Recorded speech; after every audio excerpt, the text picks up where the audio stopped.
1,00,000 మంది శివభక్తులతో కలిసి మహారుద్రాక్ష పూజలో పాల్గొనండి. వెంటనే కాల్ చేసి మీ పేరును నమోదు చేసుకోండి. నమస్తే రమగారు. నమస్తే జయ. రమగారు, మనము మాయాస్వం మంత్రహారం ఈ సిరీస్ చేస్తూ ఉన్నాం కదా. నెక్స్ట్ ఎపిసోడ్కి వెళ్దామా? సుమనోహరిగా సుమరంజని అమ్మాయి రెండో గంధర్వ కన్య. ఆ అమ్మాయికి మా శాప విమోచనం అయిపోయింది. మూడో అమ్మాయి శాప విమోచనం చేయమని ఈ విజయధరుడు బజరంగుడు వీళ్ళకి ఒక విల్లు 2 బాణాలు ఇచ్చింది అమ్మాయి. అవి తీసుకుని ఇక్కడ ఈ అడవి దాటాలి, ఇంకా అవతలకి వెళ్తే నీకు కుందేళ్లు కనపడతాయి, అక్కడికి వెళ్ళమన్నారు. అమ్మాయి కుందేలుగా మారిపోయింది మూడో అమ్మాయి, మధురహాసిని. సరే, ఏం చేశాడు, ఇక ఇద్దరు కలిసి బయలుదేరి వెళ్ళారు. రాత్రి మధ్యలో ఒక చోట విశ్రాంతి తీసుకున్నారు.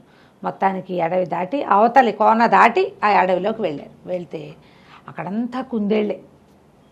సరే, వీళ్ళు ఏం చేశారు, మనకు కావాల్సిన కుందేలు ఏదో వెతుక్కోవాలి కదా, మాటేసుకుని కూర్చున్నారు. ఏవో రకరకాల జంతువులనే కుందేళ్ళు బొరియల్లోంచి వస్తున్నాయి. చూడగా చూడగా చూడగా బాగా మధ్యాహ్నం దాటాక వీళ్ళకి తాము చూస్తున్న కుందేలు కనపడేది. బంగారు రంగులో ఉంది ఆ కుందేలు. ప్రత్యేకమైన కుందేలు, దాన్ని గుర్తుపట్టాలి కదా. అందరూ ఎన్ని కుందేళ్ళలాగా ఉంటే ఎన్నిటి కుందేళ్ళని చంపుతారు వీళ్ళు. అక్కడి నుంచి ఆ కుందేలు చూడంగానే వీళ్ళు ఏమన్నారు, మన బజరంగ గుడ్డిపడారు, ఇదే చూడు చూడు మిత్రమా చూడమన్నాడు. చూసేసరికల్లా విజయధరుడికి తెలిసింది ఒక ప్రత్యేకము, సైజు పెద్దది, తెలివిగా కనపడుతోంది. మిగిలిన వాటికన్నా ఊరికే ఎగురుడుగా లేదు, అది హుందాగా ఉంది. తర్వాత బంగారపు రంగు, అది ముఖ్యమైనది. అక్కడి నుంచి గురి చూసి 2 బాణాలు ఒకేసారి కంట్లో పడేలాగా ఈ మాయ విల్లు ఇచ్చింది కదా వాళ్ళ అక్కయ్య, ఆ విల్లుతో కొట్టేశారు.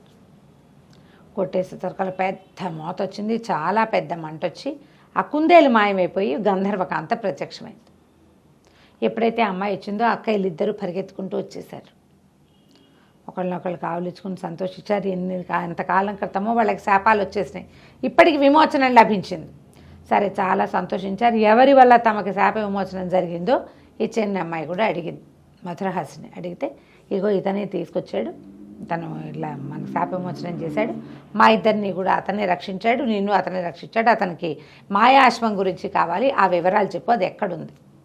మనం ముందే చెప్పేసుకున్నాం, విశ్వంభరుడు దాన్ని రాతిగా మార్చేశాడు. ఆ రాయిది ఎక్కడుంది అంటే సుప్రజ రాజ్యానికి పక్కన ఉన్నటువంటి అడవిలో క్రూరుడు అనేటువంటి ఒక మాంత్రికుడి చేతిలో ఉంది అది. ఆ క్రూరుడు ఎవరు, మొదట మాయావి రాక్షసుడు ఉన్నాడు కదా, అతని యొక్క కొడుకు. మొదటి రాక్షసుడు చచ్చిపోయాడు, అది ఎప్పుడో జరిగిందనమాట. తర్వాత తరానికి వెళ్ళిపోయింది అది. అయితే ఆ క్రూరుడు ఆ మంత్ర మాయాశ్వాన్ని మామూలుగా మార్చడం చేతకాక ఎందరో యోగులని ఋషుల్ని వాళ్ళని వీళ్ళని పిలిపించటము, ఎవరి వల్ల కాకపోతే వాళ్ళని బయటికి వెళ్ళనివ్వకుండా బంధించటము. వాడి దగ్గరే ఎంతోమంది బందీలుగా ఉన్నారు. సుప్రజ రాజ్యానికి 2వ వైపు ఉన్న అడవిలో కొన్ని కొండ కోనలు ఉన్నాయి, ఆ కోనల్లో ఉన్న గుహలలో వాడు ఉండొచ్చు.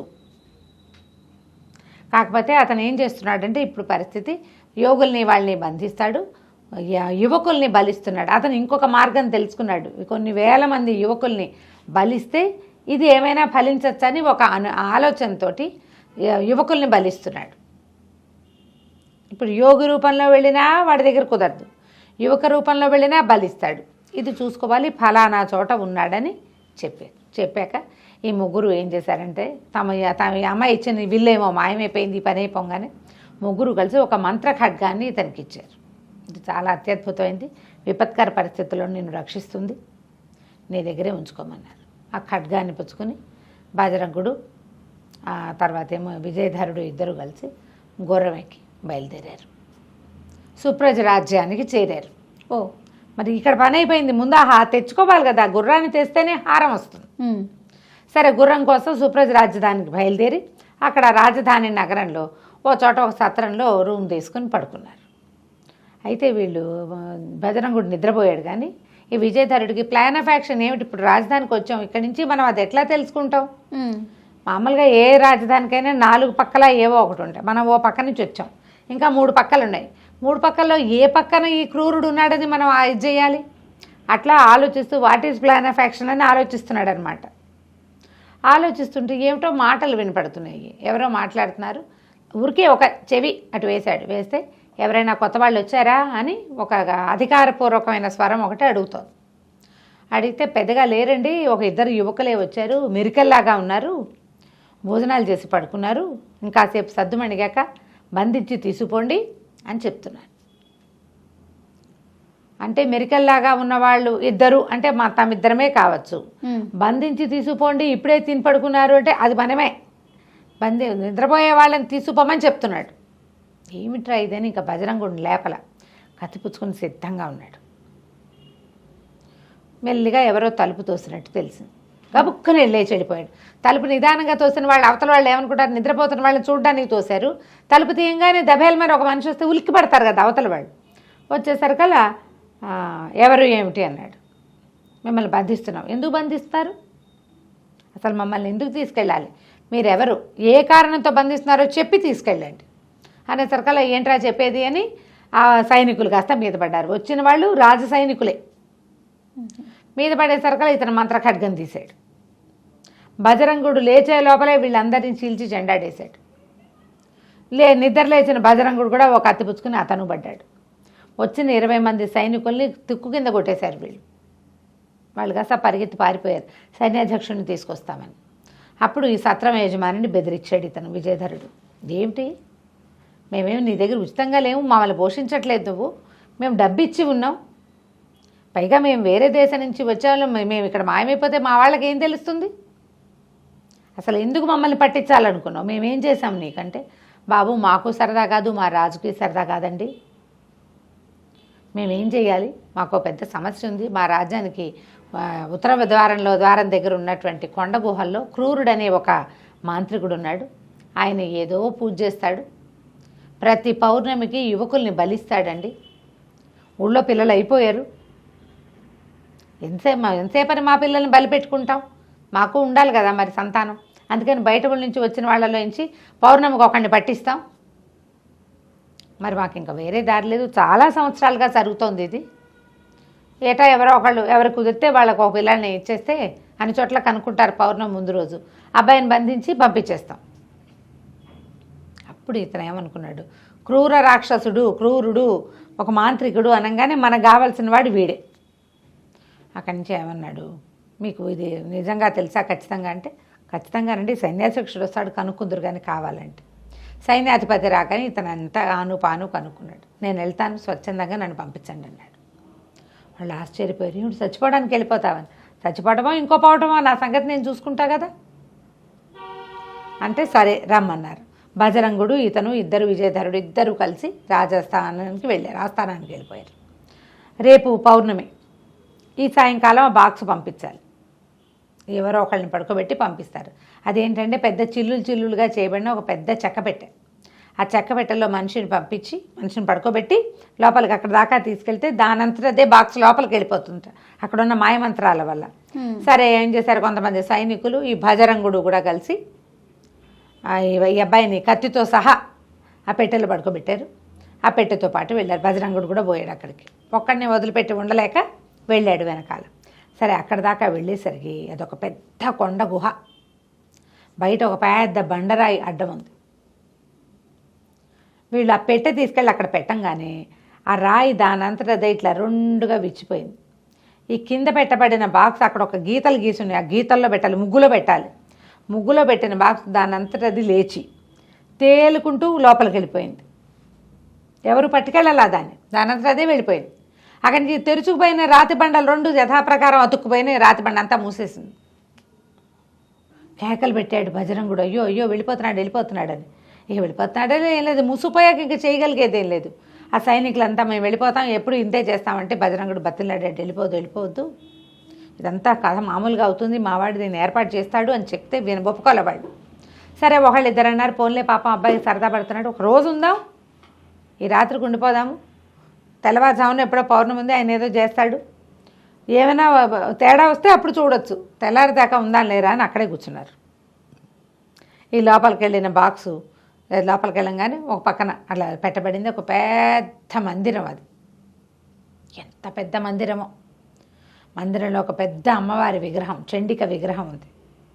ఆ తర్వాత చండికా విగ్రహానికి ఒక పక్కగా ఇంతకుముందు మనం చెప్పుకున్న మాయా అశ్వపు శిల్పం నిలబెట్టబడింది. తెల్లటి శిల్పం, ప్రాణం ఉన్న గుర్రంలాగానే కనపడుతోంది ఆ శిల్పం, కానీ అది శిలని తెలుస్తుంది, తెల్లటి పాలరాయితో చెక్కింది.